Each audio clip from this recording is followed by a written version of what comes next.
Hey, Mr. Garage here. And behind me, I have my 2007 Trek EX7.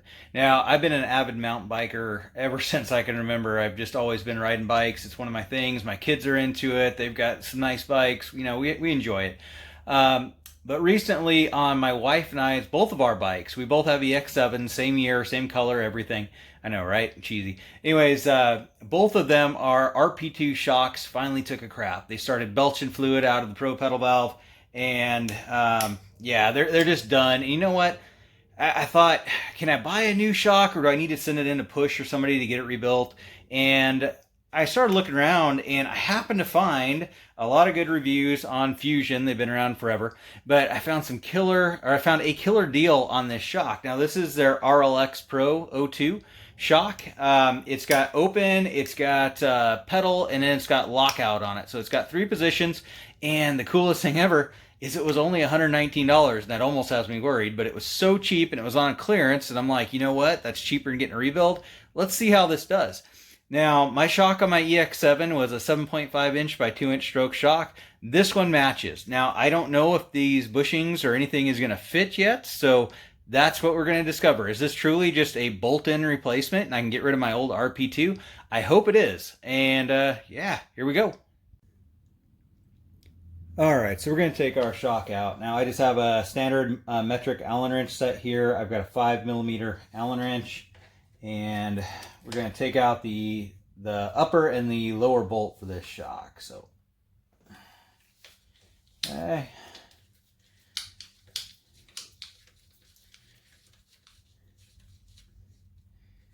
All right, so there's one bolt. We have a little washer on there. We want to make sure we keep that. And okay, gonna take out the upper. Now, sometimes these shocks are kind of wedged in with the bushings. I've taken quite a few out before, and sometimes they're wedged in. I'm hoping this one comes out okay. See if I can get the bolt out. There we go.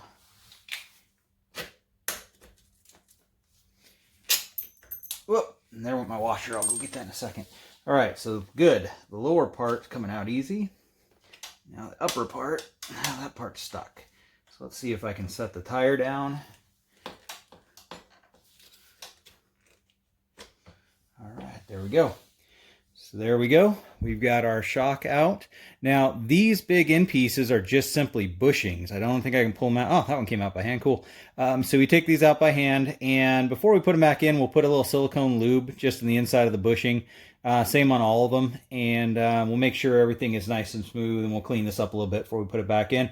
But I'm hoping, with luck, these bushings just fit directly in the RLX. So let's go take a look at that. Okay, so I took some of the bushings. It comes with like a multi-piece kit that's already pre-installed in this for different bikes. Now I took the lower one out to make sure that this fits in, this bushing, and sure enough, it fits in nice and tight, kind of snaps in. That's a really good sign.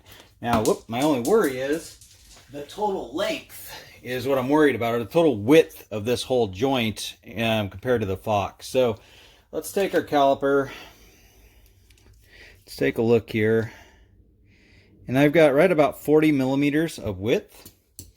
And if you notice how tight the top piece came out, like I said, I'm a little worried on the fitment. So let's see if we're in the same ballpark here. Let's see. Oh, that's not good. So I got 43 millimeters here, whereas this one is 40. So it looks like these little side pieces are kind of in the way, because the metal looks like I'm 12.55 millimeters and 12.67. So it looks like these little extra width on these little pieces are making it too wide. Now, I don't know what I can do about that, or if those come out, or if I can cut them or what, but I'm going to investigate that, and I will be back here in just a little bit to tell you the resolution or what I found. All right, so I think I got it. So I didn't read the instructions, and I still haven't, but what I assume is these are made to cut off these little in-flange pieces because a razor blade is popping through them like they had tabs, which is probably the case. Looks like it's not quite perfectly clean. So I'm gonna, I ain't showing this on the camera. There we go. So I've got that side taken out. I'm just gonna take a razor blade, see if I can cut my finger off on camera. I know, right? Never point a razor blade towards you, but kind of the way I can hold it. All right, so that actually is completely, I think that's where I want it. Let's try this again, because I don't want to take those little bushings out, because then I'm not going to have any room at all. But that looks like what I'm after. So again, we were going for 40 millimeters. Boom, there we go. 40 millimeters right on the nose. So I'm going to do the same thing to this, and then we're going to get back over and we're going to do our installation. See how this goes. Before we do the installation, one critical thing, a good lubricant. Now this is a silicone PTFE lubricant. This is like Frank's Red Hot to me. I use this shit on everything. Excuse my French, but this is food grade, it's bike grade, it's whatever grade you want. Good silicone lubricant. So I use just the tiniest, if we can get this on camera. That's more than the tiniest. But anyways, little dab inside and inside where the bolts go. Don't want to drown this thing, but I use this on everything. This is good stuff. You got plumbing parts in your kitchen that need it, it does that. You need it on your bike, it does that. You need it for, we're not even going to go there, I won't talk about that. But anyways, it lubricates whatever you want to lubricate. PTFE, good stuff. Teflon infused. So cool. There is our new $120 shock absorber that I have very high hopes for, because that guy is dead as it gets. Let's go get this installed. All right, so we are back at the bike. I have my new shock, and what I have to do, let's see if I can use my foot on this. We're gonna see if we can get this guy back in. Now I'm hoping it's not too tight, just by a tiny bit, to fit back in its home, because we have to shave the bushing just a little bit more. You'd think I'd put my bike on a stand, but no. Let's see if we can do this without a stand. Oh, the top went in. That's a good sign.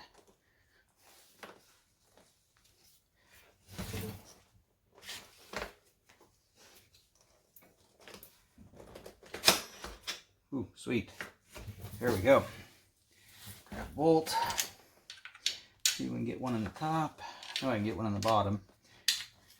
Shock was actually just a little bit twisted. Cool. Bottom's in, and the top of these bolts give you a torque specification. So this is 85 inch-pounds. So I'll grab a torque wrench after this. No, I won't. I'm lying to you. It's going to be German specification, good and tight. So.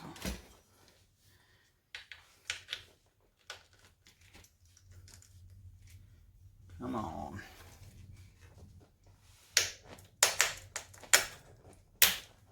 There we go. Cool. I sure do have high hopes for this shock. I have read a lot of good things about it. Mainly that it's affordable. And affordable is me, because that's why I'm riding a decade-old bike that I absolutely love. Help if I engage that bolt. There we go.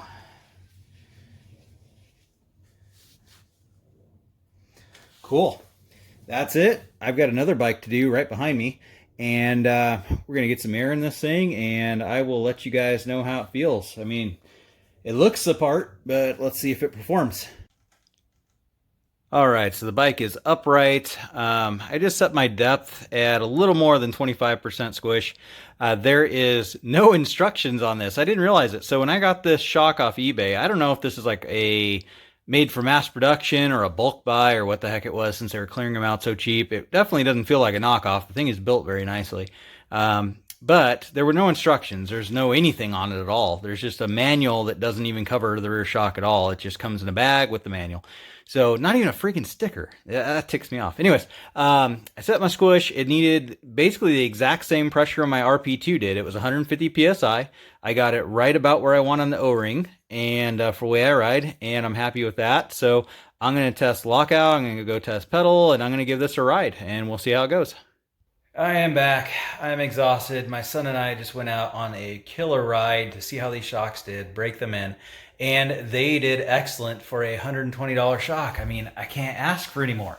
They did really well. So the propedal, am I talking about? The lockout was a little bit squishy on the bike. The pedal mode was really good. It felt really nice, and the open mode felt really nice. So I didn't get to go downhill or cross country or anything or too off road with them. But I can tell that they're doing exactly what I want them to do, and they're a million times better than the RP2, the old RP2 that I took off, because they were just shot. So I'm sure the RP2 back in its day was felt really good too. But they were done, so out with the old, in with the new. And I do highly recommend them. So if you guys can still snag one of these really affordable Fusion X or X-Fusion, I don't even know what the hell the company's called, grab them. Again, the company's got high ratings. They got a lot of fans out there, and they were really affordable. Now, I think the versions I have are OEM, I think, because they're a little bit different than the ones on the website, which kind of made me worry. I'm like, am I buying some knockoff or something that's labeled X-Fusion, but X-Fusion or Fusion X, whatever, is already the cheaper brand? So I don't know. But I do know that it was very well built, and time's going to tell in the next few months if these things hold up. And I think they will. I got a good feeling they will, because they look really well built. They feel solid, and they felt really good on the first ride out. So, yeah, that's it for my video. If you like my random craziness, all my different videos that I do, because I'm always doing something else, subscribe, and I will see you guys on the trails.